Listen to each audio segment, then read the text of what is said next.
Where love is there God is also ******. Transcriber's note: every effort has been made to replicate this text as faithfully as possible, including any non-standard spelling. Where love is there God is also. Where love is there God is also by Leo Tolstoy, translated from the Russian by Nathan Haskell Dole, New York: Thomas Y. Crowell Company Publishers. Copyright 1887 by Thomas Y. Crowell and Company. Where love is there God is also. In the city lived the shoemaker, Martin of Diech. He lived in a basement, in a little room with one window. The window looked out on the street. Through the window he used to watch the people passing by, although only their feet could be seen, yet by the boots, Martin of Diech recognized the people. Martin of Diech had lived long in one place, and had many acquaintances. Few pairs of boots in his district had not been in his hands once and again. Some he would half-sole, some he would patch, some he would stitch around, and occasionally he would also put on new uppers. And through the window he often recognized his work. Of Diech had plenty to do, because he was a faithful workman, used good material, did not make exorbitant charges, and kept his word. If it was possible for him to finish an order by a certain time, he would accept it, otherwise, he would not deceive you, he would tell you so beforehand. And all knew of Diech, and he was never out of work. Of Diech had always been a good man, but as he grew old, he began to think more about his soul, and get nearer to God. Martin's wife had died when he was still living with his master. His wife left him a boy 3 years old. None of their other children had lived. All the eldest had died in childhood. Martin at first intended to send his little son to his sister in the village, but afterward he felt sorry for him. He thought to himself, "It will be hard for my Kapitoshka to live in a strange family. I shall keep him with me." And of Diech left his master, and went into lodgings with his little son. But God gave of Diech no luck with his children. As Kapitoshka grew older, he began to help his father, and would have been a delight to him, but a sickness fell on him, he went to bed, suffered a week, and died. Martin buried his son, and fell into despair. So deep was this despair that he began to complain of God. Martin fell into such a melancholy state, that more than once he prayed to God for death, and reproached God because he had not taken him who was an old man, instead of his beloved only son. Of Diech also ceased to go to church. And once a little old man from the same district came from Troitsa, to see of Diech. For 7 years he had been wandering about. Of Diech talked with him, and began to complain about his sorrows. "I have no desire to live any longer," he said, "I only wish I was dead. That is all I pray God for. I am a man without anything to hope for now." And the little old man said to him, "You don't talk right, Martin, we must not judge God's doings. The world moves, not by our skill, but by God's will. God decreed for your son to die, for you, to live. So it is for the best. And you are in despair, because you wish to live for your own happiness. But what shall one live for? Asked Martuin. And the little old man said, we must live for God, Martuin. He gives you life, and for his sake you must live. When you begin to live for him, you will not grieve over anything, and all will seem easy to you. Martuin kept silent for a moment, and then said, but how can one live for God? And the little old man said, Christ has taught us how to live for God. You know how to read. Buy a testament, and read it, there you will learn how to live for God. Everything is explained there. And these words kindled a fire in Avdiya's heart. And he went that very same day, bought a New Testament in large print, and began to read. At first Avdiya intended to read only on holidays, but as he began to read, it so cheered his soul that he used to read every day. At times he would become so absorbed in reading, that all the kerosene in the lamp would burn out, and still he could not tear himself away. And so Avdiya used to read every evening. And the more he read, the clearer he understood what God wanted of him, and how one should live for God, and his heart kept growing easier and easier. Formerly, when he lay down to sleep, he used to sigh and groan, and always thought of his Kapitoshka, and now his only exclamation was, Glory to thee, Lord. Thy will be done.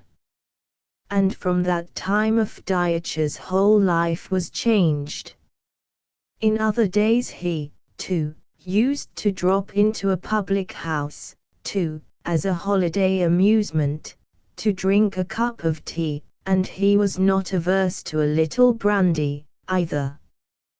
He would take a drink with some acquaintance, and leave the saloon, not intoxicated, exactly, yet in a happy frame of mind, and inclined to talk nonsense, and shout, and use abusive language at a person. Now he left off that sort of thing. His life became quiet and joyful. In the morning he would sit down to work, finish his allotted task, then take the little lamp from the hook, put it on the table, get his book from the shelf, open it, and sit down to read. And the more he read, the more he understood, and the brighter and happier it grew in his heart. Once it happened that Martuin read till late into the night. He was reading the Gospel of Luke. He was reading over the 6th chapter, and he was reading the verses, and unto him that smiteth thee on the one cheek offer also the other, and him that taketh away thy cloak forbid not to take thy coat also. Give to every man that asketh of thee, and of him that taketh away thy goods ask them not again. And as ye would that men should do to you, do ye also to them likewise. He read farther also those verses, where God speaks, and why call ye me, Lord, Lord, and do not the things which I say? Whosoever cometh to me, and heareth my sayings, and doth them, I will show you to whom he is like. He is like a man which built an house, and digged deep, and laid the foundation on a rock, and when the flood arose, the stream beat vehemently upon that house, and could not shake it, for it was founded upon a rock. But he that heareth, and doth not, is like a man that without a foundation built an house upon the earth, against which the stream did beat vehemently, and immediately it fell, and the ruin of that house was great. Avdijah read these words, and joy filled his soul. He took off his spectacles, put them down on the book, leaned his elbows on the table, and became lost in thought. And he began to measure his life by these words. And he thought to himself, is my house built on the rock, or on the sand? 'Tis well if on the rock. It is so easy when you are alone by yourself, it seems as if you had done everything as God commands, but when you forget yourself, you sin again. Yet I shall still struggle on. It is very good. Help me, Lord. Thus ran his thoughts. He wanted to go to bed, but he felt loath to tear himself away from the book. And he began to read farther in the 7th chapter. He read about the centurion, he read about the widow's son, he read about the answer given to John's disciples, and finally he came to that place where the rich Pharisee desired the Lord to sit at meat with him, and he read how the woman that was a sinner anointed his feet, and washed them with her tears, and how he forgave her. He reached the 44th verse, and began to read, and he turned to the woman, and said unto Simon, Seest thou this woman? I entered into thine house, thou gavest me no water for my feet, but she hath washed my feet with tears, and wiped them with the hairs of her head. Thou gavest me no kiss, but this woman since the time I came in hath not ceased to kiss my feet. My head with oil thou didst not anoint, but this woman hath anointed my feet with ointment. He finished reading these verses, and thought to himself, Thou gavest me no water for my feet, thou gavest me no kiss. My head with oil thou didst not anoint. And again Avdijah took off his spectacles, put them down on the book, and again he became lost in thought. It seems that Pharisee must have been such a man as I am. I, too, apparently have thought only of myself, how I might have my tea, be warm and comfortable, but never to think about my guest. He thought about himself, but there was not the least care taken of the guest. And who was his guest? The Lord himself. If he had come to me, should I have done the same way? Avdijah rested his head upon both his arms, and did not notice that he fell asleep. Martuin suddenly seemed to sound in his ears. Martuin started from his sleep. Who is here? He turned around, glanced toward the door, no one. Again he fell into a doze. Suddenly, he plainly heard, Martuin. Ah, Martuin. Look tomorrow on the street. I am coming. Martuin awoke, rose from the chair, began to rub his eyes. He himself could not tell whether he heard those words in his dream, or in reality. He turned down his lamp, and went to bed. At daybreak next morning, Avdijah rose, made his prayer to God, lighted the stove, put on the shkai, 3, and the kasha, 4, put the water in the samovar, put on his apron, and sat down by the window to work. And while he was working, he kept thinking about all that had happened the day before. It seemed to him at one moment that it was a dream, and now he had really heard a voice.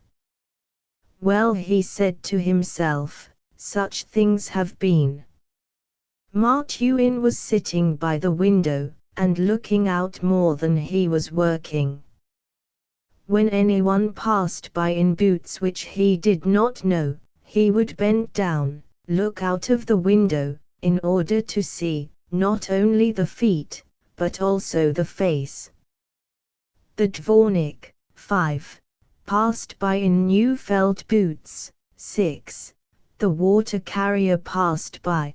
Then there came up to the window an old soldier of Nicholas's time, in an old pair of laced felt boots, with a shovel in his hands.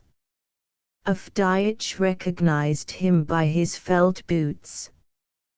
The old man's name was Stepanuich, and a neighboring merchant, out of charity, gave him a home with him. He was required to assist the dvornik. Stepanuich began to shovel away the snow from in front of Avdyeevich's window. Avdyeevich glanced at him, and took up his work again. "Pshaw! I must be getting crazy in my old age," said Avdyeevich, and laughed at himself. "Stepanuich is clearing away the snow, and I imagine that Christ is coming to see me. I was entirely out of my mind, old dotard that I am." Avdyeevich sewed about a dozen stitches, and then felt impelled to look through the window again. He looked out again through the window, and saw that Stepanuich had leaned his shovel against the wall, and was warming himself, and resting. He was an old, broken-down man. Evidently he had not strength enough even to shovel the snow. Avdyeevich said to himself, "I will give him some tea. By the way, the samovar has only just gone out."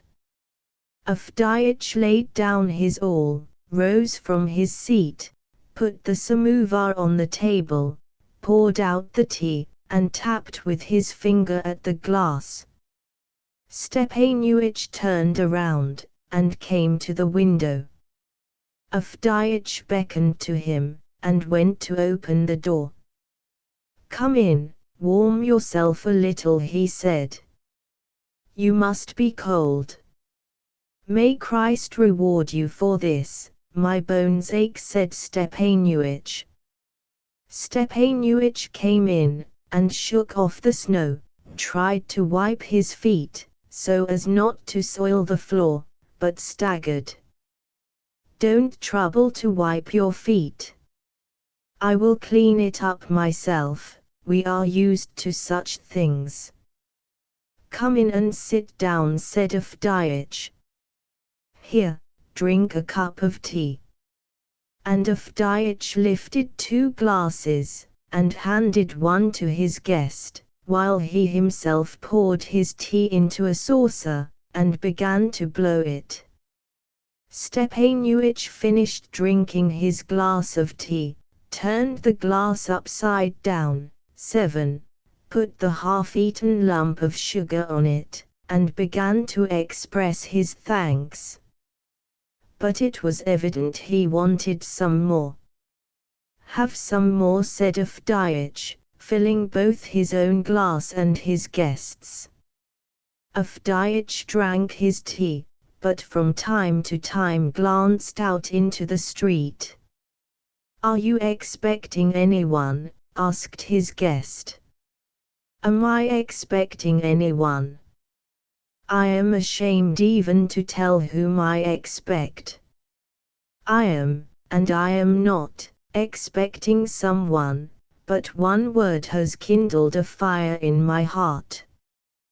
Whether it is a dream, or something else, I do not know. Don't you see, brother, I was reading yesterday the Gospel about Christ the Batyushka, how he suffered, how he walked on the earth. I suppose you have heard about it." "Indeed I have," replied Stepanuich, "but we are people in darkness, we can't read." "Well, now, I was reading about that very thing, how he walked on the earth, I read, you know, how he came to the Pharisee, and the Pharisee did not treat him hospitably. Well, and so, my brother, I was reading yesterday about this very thing, and was thinking to myself how he did not receive Christ, the Batyushka, with honor. Suppose, for example, he should come to me, or anyone else, I said to myself, I should not even know how to receive him. And he gave him no reception at all. Well, while I was thus thinking, I fell asleep, brother, and I heard someone call me by name. I got up, the voice, just as if someone whispered, said, "Be on the watch, I shall come tomorrow." And this happened twice. Well, would you believe it, it got into my head. I scolded myself, and yet I am expecting him, the Batyushka. Stepanuich shook his head, and said nothing. He finished drinking his glass of tea, and put it on the side, but Avdyeich picked up the glass again, and filled it once more. "Drink some more for your good health. You see, I have an idea that, when the Batyushka went about on this earth, he disdained no one, and had more to do with the simple people. He always went to see the simple people. He picked out his disciples more from among folk like such sinners as we are, from the working class. Said he, whoever exalts himself, shall be humbled, and he who is humbled shall become exalted. Said he, you call me Lord, and, said he, I wash your feet. Whoever wishes, said he, to be the first, the same shall be a servant to all. Because, said he, blessed are the poor, the humble, the kind, the generous. And Stepanuich forgot about his tea. He was an old man, and easily moved to tears. He was listening, and the tears rolled down his face. Come, now, have some more tea, said Avdyeich, but Stepanuich made the sign of the cross, thanked him, turned down his glass, and arose. Thanks to you, he says, Martuin Avdyeich, for treating me kindly, and satisfying me, soul and body. You are welcome, come in again, always glad to see a friend, said Avdyeich. Stepanuich departed, and Martuin poured out the rest of the tea, drank it up, put away the dishes, and sat down again by the window to work, to stitch on a patch. He kept stitching away, and at the same time looking through the window. He was expecting Christ, and was all the while thinking of him and his deeds, and his head was filled with the different speeches of Christ. Two soldiers passed by, one wore boots furnished by the crown, and the other one, boots that he had made. Then the master, 8, of the next house passed by in shining galoshes, then a baker with a basket passed by. All passed by, and now there came also by the window a woman in woolen stockings and rustic bashmaks on her feet. She passed by the window, and stood still near the window case. Avdyeich looked up at her from the window, and saw it was a stranger, a woman poorly clad, and with a child. She was standing by the wall with her back to the wind, trying to wrap up the child, and she had nothing to wrap it up in. The woman was dressed in shabby summer clothes, and from behind the frame, Avdyeich could hear the child crying, and the woman trying to pacify it, but she was not able to pacify it. Avdyesh got up, went to the door, ascended the steps, and cried, "My good woman! Hey! My good woman!" 9. The woman heard him and turned around. "Why are you standing in the cold with the child? Come into my room, where it is warm, you can manage it better. Here, this way." The woman was astonished. She saw an old man in an apron, with spectacles on his nose, calling her to him. She followed him. They descended the steps and entered the room. The old man led the woman to his bed. "There," says he, "sit down, my good woman, nearer to the stove, you can get warm, and nurse the little one. I have no milk for him. I myself have not eaten anything since morning," said the woman, but, nevertheless, she took the baby to her breast. Avdyesh shook his head, went to the table, brought out the bread and a dish, opened the oven door, poured into the dish some cabbage soup, took out the pot with the gruel, but it was not cooked as yet, so he filled the dish with shkai only, and put it on the table. He got the bread, took the towel down from the hook, and spread it upon the table. "Sit down," he says, "and eat, my good woman, and I will mind the little one. You see, I once had children of my own, I know how to handle them." The woman crossed herself, sat down at the table, and began to eat, while Avdyesh took a seat on the bed near the infant. Avdyesh kept smacking and smacking to it with his lips, but it was a poor kind of smacking, for he had no teeth. The little one kept on crying. And it occurred to Avdyesh to threaten the little one with his finger. He waved his finger right before the child's mouth, and hastily withdrew it. He did not put it to its mouth, because his finger was black, and soiled with wax. And the little one looked at his finger, and became quiet. Then it began to smile, and Avdyesh also was glad. While the woman was eating, she told who she was, and whither she was going. Said she, "I am a soldier's wife.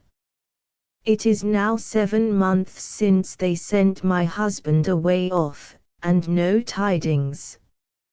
I lived out as cook, the baby was born, no one cared to keep me with a child. This is the 3rd month that I have been struggling along without a place. I ate up all I had. I wanted to engage as a wet nurse, no one would take me, I am too thin, they say. I have just been to the merchant's wife, where lives a young woman I know, and so they promised to take us in. I thought that was the end of it. But she told me to come next week. And she lives a long way off. I got tired out, and it tired him, too, my heart's darling. Fortunately, our landlady takes pity on us for the sake of Christ, and gives us a room, else I don't know how I should manage to get along." Avdyesh sighed, and said, "Haven't you any warm clothes? Now is the time, friend, to wear warm clothes, but yesterday I pawned my last shawl for a 20-kopeck piece." 10. The woman came to the bed, and took the child, and Avdyesh rose, went to the partition, rummaged round, and succeeded in finding an old coat. "Na," says he, "it is a poor thing, yet you may turn it to some use." The woman looked at the coat and looked at the old man. She took the coat, and burst into tears, and Avdyeich turned away his head. Crawling under the bed, he pushed out a little trunk, rummaged in it, and sat down again opposite the woman. And the woman said, "May Christ bless you, little grandfather." 11. He must have sent me to your window. My little baby would have frozen to death. When I started out it was warm, but now it has grown cold. And he, the Batyushka, led you to look through the window and take pity on me, an unfortunate. Avdyeich smiled, and said, "Indeed, he did that. I have been looking through the window, my good woman, for some wise reason." And Martyuin told the soldier's wife his dream, and how he heard the voice, how the Lord promised to come and see him that day. "All things are possible," said the woman. She rose, put on the coat, wrapped up her little child in it, and, as she started to take leave, she thanked Avdyeich again. "Take this, for Christ's sake," said Avdyeich, giving her a 20-kopeck piece, "redeem your shawl." She made the sign of the cross, and Avdyeich made the sign of the cross and went with her to the door. The woman went away. Avdyeich ate some shkai, washed the dishes, and sat down again to work. While he was working he still remembered the window. When the window grew darker he immediately looked out to see who was passing by. Acquaintances passed by and strangers passed by, and there was nothing out of the ordinary. But here Avdyeich saw that an old apple woman had stopped in front of his window. She carried a basket with apples. Only a few were left, as she had evidently sold them nearly all out, and over her shoulder she had a bag full of chips. She must have gathered them up in some new building, and was on her way home. One could see that the bag was heavy on her shoulder. She tried to shift it to the other shoulder. So she lowered the bag on the sidewalk, stood the basket with the apples on a little post, and began to shake down the splinters in the bag. And while she was shaking her bag, a little boy in a torn cap came along, picked up an apple from the basket, and was about to make his escape, but the old woman noticed it, turned around, and caught the youngster by his sleeve. The little boy began to struggle, tried to tear himself away, but the old woman grasped him with both hands, knocked off his cap, and caught him by the hair. The little boy was screaming, the old woman was scolding. Avdyeich lost no time in putting away his awl. He threw it upon the floor, sprang to the door, he even stumbled on the stairs, and dropped his spectacles, and rushed out into the street. The old woman was pulling the youngster by his hair, and was scolding and threatening to take him to the policeman. The youngster was defending himself, and denying the charge. "I did not take it," he said. "What are you licking me for? Let me go." Avdyeich tried to separate them. He took the boy by his arm, and said, "Let him go, babushka, forgive him, for Christ's sake. I will forgive him so that he won't forget it till the new broom grows. I am going to take the little villain to the police." Avdyeich began to entreat the old woman, "Let him go, "Babushka," he said, "he will never do it again. Let him go, for Christ's sake." The old woman let him loose. The boy started to run, but Avdyeich kept him back. "Ask the babushka's forgiveness," he said, "and don't you ever do it again. I saw you take the apple." The boy burst into tears, and began to ask forgiveness. "There now, that's right, and here's an apple for you." And Avdyeich took an apple from the basket, and gave it to the boy. "I will pay you for it, babushka," he said to the old woman. "You ruin them that way, the good-for-nothings," said the old woman. "He ought to be treated so that he would remember it for a whole week." Babushka, babushka," said Avdyeich, "that is right according to our judgment, but not according to God's. If he is to be whipped for an apple, then what ought to be done to us for our sins?" The old woman was silent. And Avdyeich told her the parable of the master who forgave a debtor all that he owed him, and how the debtor went and began to choke one who owed him. The old woman listened, and the boy stood listening.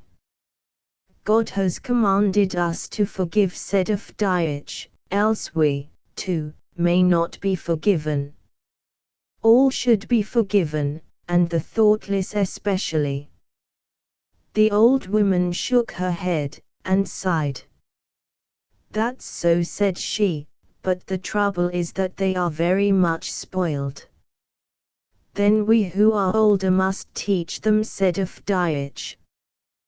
"That's just what I say," remarked the old woman. "I myself have had 7 of them, only 1 daughter is left." And the old woman began to relate where and how she lived with her daughter, and how many grandchildren she had.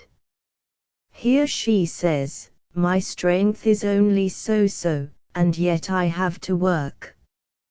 I pity the youngsters, my grandchildren, but what nice children they are. No one gives me such a welcome as they do. Aksinka won't go to anyone but me. Babushka, dear babushka, loveliest." And the old woman grew quite sentimental. "Of course, it is a childish trick. God be with him," said she, pointing to the boy. The woman was just about to lift the bag up on her shoulder, when the boy ran up, and said, "Let me carry it, babushka, it is on my way." The old woman nodded her head, and put the bag on the boy's back. And side by side they passed along the street.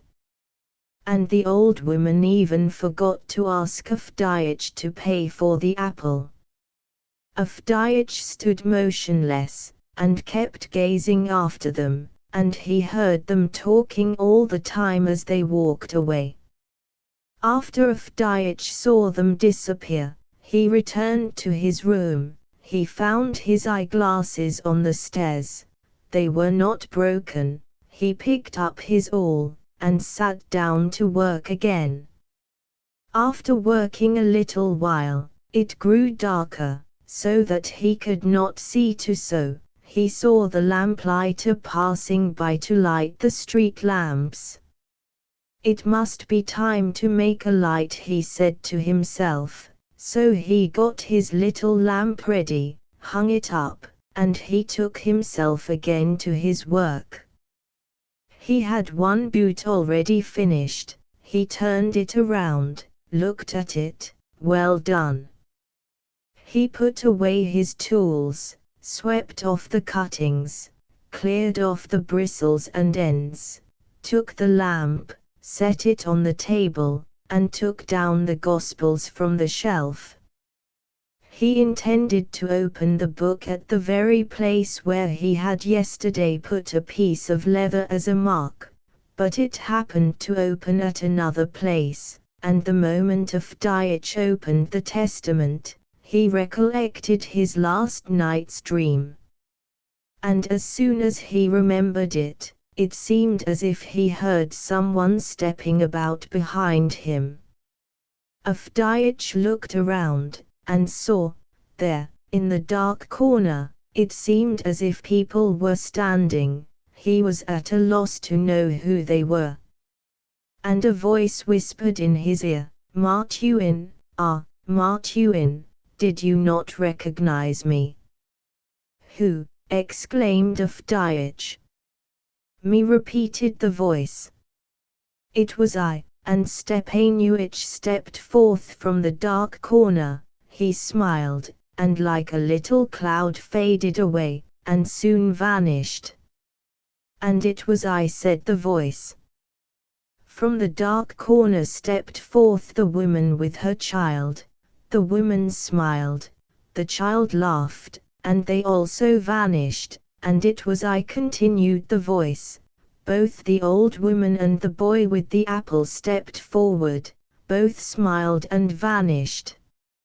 Avdyeevich's soul rejoiced. He crossed himself, put on his spectacles, and began to read the Evangelists where it happened to open. On the upper part of the page he read, "For I was an hungered, and ye gave me meat, I was thirsty, and ye gave me drink, I was a stranger, and ye took me in." And on the lower part of the page he read this, "Inasmuch as ye have done it unto one of the least of these my brethren, ye have done it unto me." Saint Matthew, chap. XXV. And Avdyeevich understood that his dream had not deceived him, that the Saviour really called on him that day, and that he really received him. 1. Trinity, a famous monastery, pilgrimage to which is reckoned a virtue. Avdyeevich calls this Zemlyak Sterikok, Bojai Chaloviek, God's man. Ed. 2, Tracta. 3. Cabbage soup. 4. Gruel. 5. House porter. 6. Valanki. 7. To signify he was satisfied, a custom among the Russians. Ed. 8, Closiane. 9. Umnitsa. Literally, clever one. 10. 2 hryvnia, silver, worth 16 cents. 11. Dijushka. End of the Project Gutenberg ebook Where Love Is There God Is Also ******** Updated editions will replace the previous one, the old editions will be renamed. Creating the works from print editions not protected by U.S. copyright law means that no one owns a United States copyright in these works, so the Foundation, and you, can copy and distribute it in the United States without permission and without paying copyright royalties. Special rules, set forth in the general terms of use part of this license, apply to copying and distributing Project Gutenberg trademark symbol electronic works to protect the Project Gutenberg trademark symbol concept and trademark. Project Gutenberg is a registered trademark, and may not be used if you charge for an ebook, except by following the terms of the trademark license, including paying royalties for use of the Project Gutenberg trademark. If you do not charge anything for copies of this ebook, complying with the trademark license is very easy. You may use this ebook for nearly any purpose such as creation of derivative works, reports, performances and research.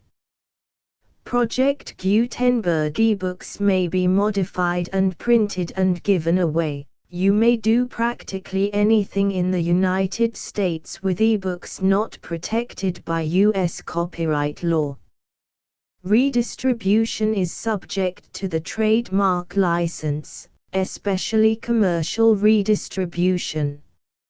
Start. Full license. The full Project Gutenberg license. Please read this before you distribute or use this work to protect the Project Gutenberg trademark symbol mission of promoting the free distribution of electronic works.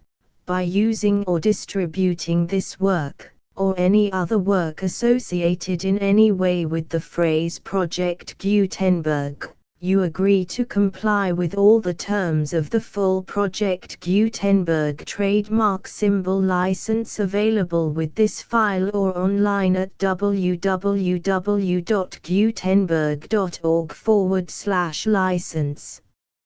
Section 1.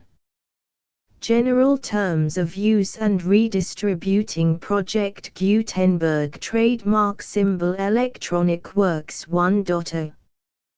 By reading or using any part of this Project Gutenberg trademark symbol electronic work, you indicate that you have read, understand, agree to and accept all the terms of this license and intellectual property, trademark/copyright, agreement. If you do not agree to abide by all the terms of this agreement, you must cease using and return or destroy all copies of Project Gutenberg trademark symbol electronic works in your possession. If you paid a fee for obtaining a copy of or access to a Project Gutenberg trademark symbol electronic work and you do not agree to be bound by the terms of this agreement, you may obtain a refund from the person or entity to whom you paid the fee as set forth in paragraph 1.e.8. 1.b Project Gutenberg is a registered trademark. It may only be used on or associated in any way with an electronic work by people who agree to be bound by the terms of this agreement. There are a few things that you can do with most Project Gutenberg trademark symbol electronic works even without complying with the full terms of this agreement. See paragraph 1.c below. There are a lot of things you can do with Project Gutenberg trademark symbol electronic works if you follow the terms of this agreement and help preserve free future access to Project Gutenberg trademark symbol electronic works. See paragraph 1.e below. 1.c. The Project Gutenberg Literary Archive Foundation, the Foundation or PGLAF, owns a compilation copyright in the collection of Project Gutenberg trademark symbol electronic works. Nearly all the individual works in the collection are in the public domain in the United States. If an individual work is unprotected by copyright law in the United States and you are located in the United States, we do not claim a right to prevent you from copying, distributing, performing, displaying or creating derivative works based on the work as long as all references to Project Gutenberg are removed. Of course, we hope that you will support the Project Gutenberg trademark symbol mission of promoting free access to electronic works by freely sharing Project Gutenberg trademark symbol works in compliance with the terms of this agreement for keeping the Project Gutenberg trademark symbol name associated with the work. You can easily comply with the terms of this agreement by keeping this work in the same format with its attached full Project Gutenberg trademark symbol license when you share it without charge with others. 1.d. The copyright laws of the place where you are located also govern what you can do with this work. Copyright laws in most countries are in a constant state of change. If you are outside the United States, check the laws of your country in addition to the terms of this agreement before downloading, copying, displaying, performing, distributing or creating derivative works based on this work or any other Project Gutenberg trademark symbol work. The Foundation makes no representations concerning the copyright status of any work in any country other than the United States. 1.e. Unless you have removed all references to Project Gutenberg, 1.e.1. The following sentence, with active links to, or other immediate access to, the full Project Gutenberg trademark symbol license must appear prominently whenever any copy of a Project Gutenberg trademark symbol work, any work on which the phrase Project Gutenberg appears, or with which the phrase Project Gutenberg is associated, is accessed, displayed, performed, viewed, copied or distributed. This ebook is for the use of anyone anywhere in the United States and most other parts of the world at no cost and with almost no restrictions whatsoever. You may copy it, give it away or reuse it under the terms of the Project Gutenberg license included with this ebook or online at www.gutenberg.org. If you are not located in the United States, you will have to check the laws of the country where you are located before using this ebook. 1.e.2. If an individual Project Gutenberg trademark symbol electronic work is derived from texts not protected by U.S. copyright law, does not contain a notice indicating that it is posted with permission of the copyright holder, the work can be copied and distributed to anyone in the United States without paying any fees or charges. If you are redistributing or providing access to a work with the phrase Project Gutenberg associated with or appearing on the work, you must comply either with the requirements of paragraphs 1.e.1 through 1.e.7 or obtain permission for the use of the work and the Project Gutenberg trademark symbol trademark as set forth in paragraphs 1.e.8 or 1.e.9. 1.e.3.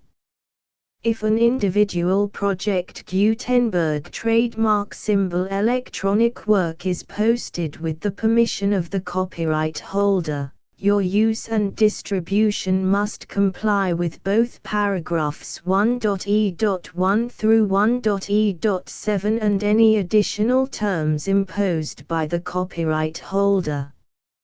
Additional terms will be linked to the Project Gutenberg trademark symbol license for all works posted with the permission of the copyright holder found at the beginning of this work.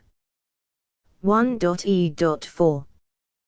Do not unlink or detach or remove the full Project Gutenberg trademark symbol license terms from this work, or any files containing a part of this work or any other work associated with Project Gutenberg trademark symbol. 1.e.5. Do not copy, display, perform, distribute or redistribute this electronic work, or any part of this electronic work, without prominently displaying the sentence set forth in paragraph 1.e.1 with active links or immediate access to the full terms of the Project Gutenberg trademark symbol license. 1.e.6. You may convert to and distribute this work in any binary, compressed, marked up, non-proprietary or proprietary form, including any word processing or hypertext form. However, if you provide access to or distribute copies of a Project Gutenberg trademark symbol work in a format other than plain vanilla ASCII or other format used in the official version posted on the official Project Gutenberg trademark symbol website, www.gutenberg.org, you must, at no additional cost, fee or expense to the user, provide a copy, a means of exporting a copy, or a means of obtaining a copy upon request, of the work in its original plain vanilla ASCII or other form. Any alternate format must include the full Project Gutenberg trademark symbol license as specified in paragraph 1.e.1. 1.e.7. Do not charge a fee for access to, viewing, displaying, performing, copying or distributing any Project Gutenberg trademark symbol works unless you comply with paragraph 1.e.8 or 1.e.9. 1.e.8. You may charge a reasonable fee for copies of or providing access to or distributing Project Gutenberg trademark symbol electronic works provided that you pay a royalty fee of 20% of the gross profits you derive from the use of Project Gutenberg trademark symbol works calculated using the method you already use to calculate your applicable taxes. The fee is owed to the owner of the Project Gutenberg trademark symbol trademark, but he has agreed to donate royalties under this paragraph to the Project Gutenberg Literary Archive Foundation. Royalty payments must be paid within 60 days following each date on which you prepare, or are legally required to prepare, your periodic tax returns. Royalty payments should be clearly marked as such and sent to the Project Gutenberg Literary Archive Foundation at the address specified in Section 4, Information about donations to the Project Gutenberg Literary Archive Foundation. You provide a full refund of any money paid by a user who notifies you in writing, or by email, within 30 days of receipt that he does not agree to the terms of the full Project Gutenberg trademark symbol license. You must require such a user to return or destroy all copies of the works possessed in a physical medium and discontinue all use of and all access to other copies of Project Gutenberg trademark symbol works. You provide, in accordance with paragraph 1.f.3, a full refund of any money paid for a work or a replacement copy, if a defect in the electronic work is discovered and reported to you within 90 days of receipt of the work. You comply with all other terms of this agreement for free distribution of Project Gutenberg trademark symbol works. 1.e.9.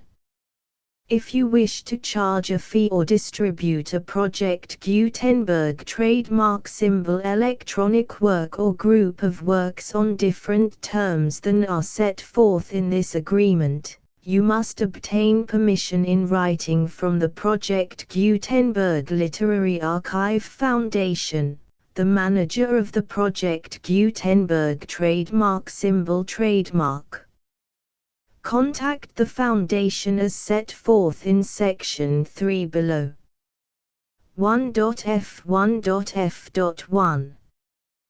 Project Gutenberg volunteers and employees expend considerable effort to identify, do copyright research on, transcribe and proofread works not protected by U.S. copyright law in creating the Project Gutenberg trademark symbol collection.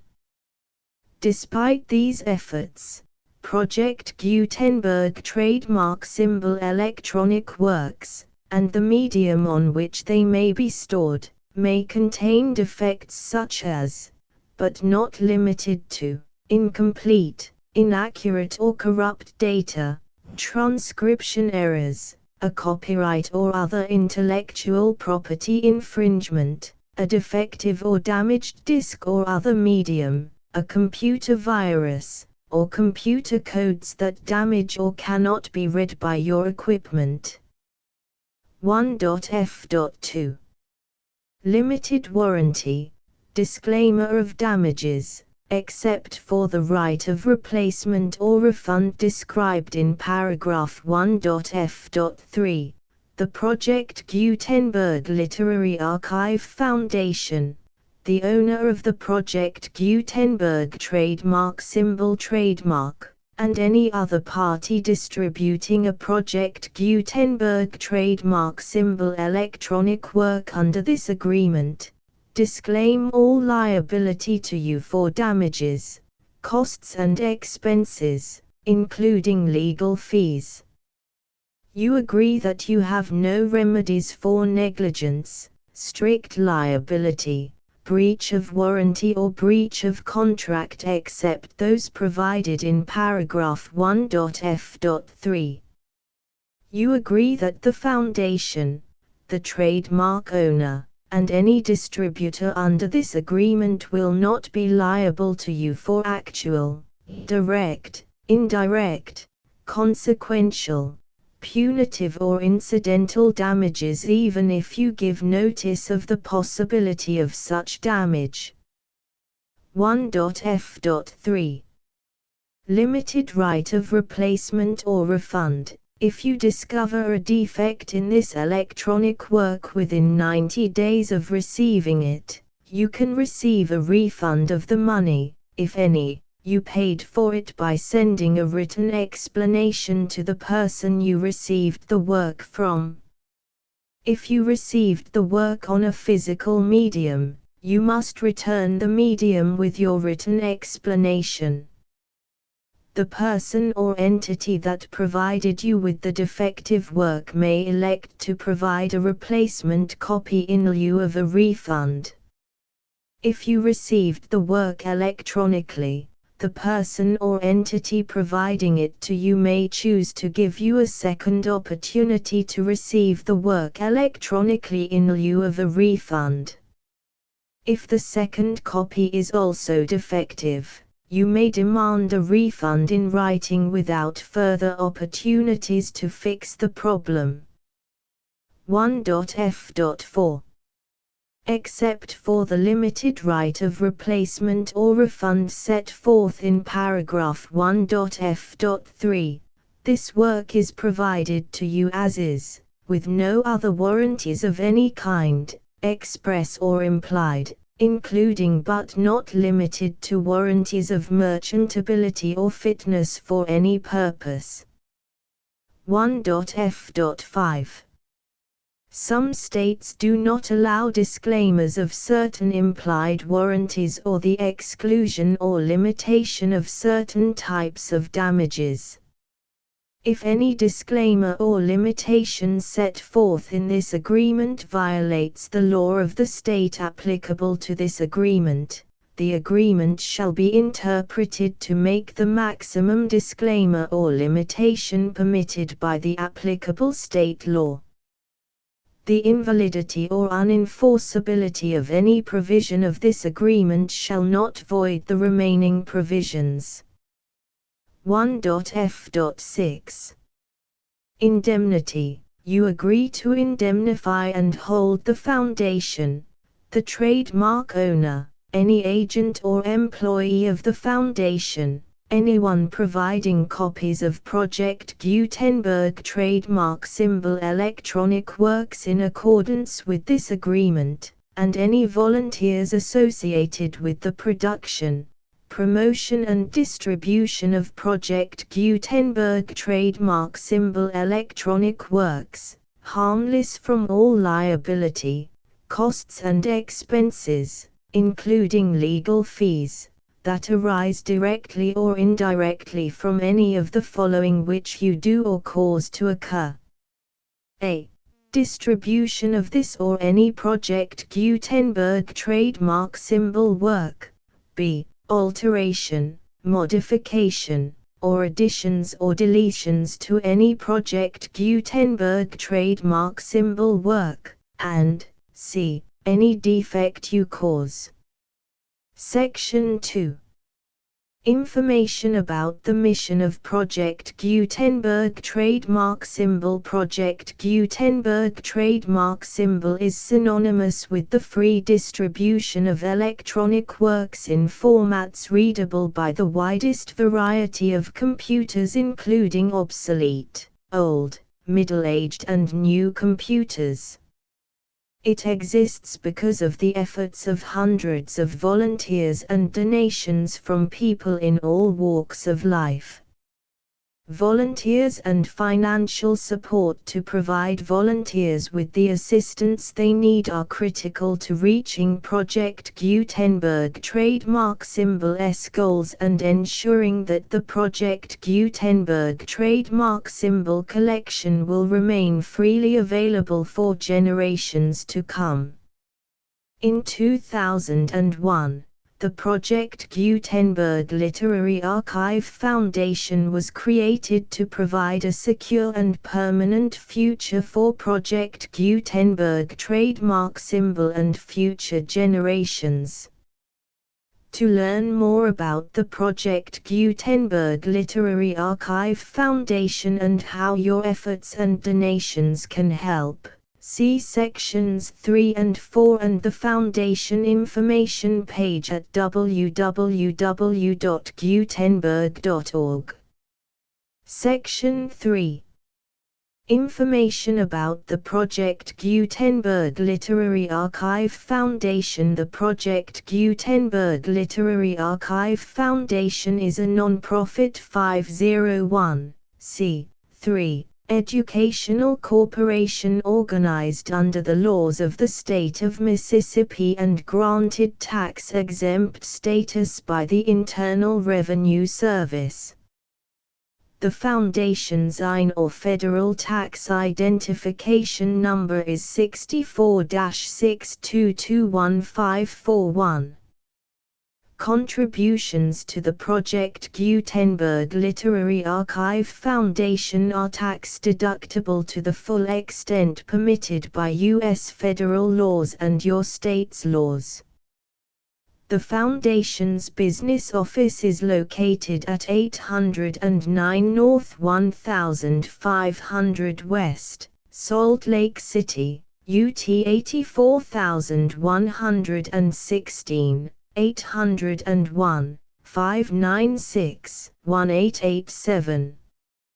Email contact links and up-to-date contact information can be found at the Foundation's website and official page at www.gutenberg.org/contact. Section 4. Information about donations to the Project Gutenberg Literary Archive Foundation. Project Gutenberg trademark symbol depends upon and cannot survive without widespread public support and donations to carry out its mission of increasing the number of public domain and licensed works that can be freely distributed in machine-readable form accessible by the widest array of equipment, including outdated equipment. Many small donations, $1 to $5,000, are particularly important to maintaining tax-exempt status with the IRS. The Foundation is committed to complying with the laws regulating charities and charitable donations in all 50 states of the United States. Compliance requirements are not uniform and it takes a considerable effort, much paperwork and many fees to meet and keep up with these requirements. We do not solicit donations in locations where we have not received written confirmation of compliance. To send donations or determine the status of compliance for any particular state, visit www.gutenberg.org/donate. While we cannot and do not solicit contributions from states where we have not met the solicitation requirements, we know of no prohibition against accepting unsolicited donations from donors in such states who approach us with offers to donate. International donations are gratefully accepted, but we cannot make any statements concerning tax treatment of donations received from outside the United States. U.S. laws alone swamp our small staff. Please check the Project Gutenberg web pages for current donation methods and addresses. Donations are accepted in a number of other ways, including checks, online payments and credit card donations. To donate, please visit www.gutenberg.org/donate. Section 5. General information about Project Gutenberg Trademark Symbol Electronic Works. Professor Michael S. Hart was the originator of the Project Gutenberg trademark symbol concept of a library of electronic works that could be freely shared with anyone. For 40 years, he produced and distributed Project Gutenberg trademark symbol ebooks with only a loose network of volunteer support. Project Gutenberg trademark symbol ebooks are often created from several printed editions, all of which are confirmed as not protected by copyright in the US unless a copyright notice is included. Thus, we do not necessarily keep ebooks in compliance with any particular paper edition. Most people start at our website, which has the main PG search facility, www.gutenberg.org. This website includes information about Project Gutenberg trademark symbol, including how to make donations to the Project Gutenberg Literary Archive Foundation, how to help produce our new ebooks, and how to subscribe to our email newsletter to hear about new ebooks.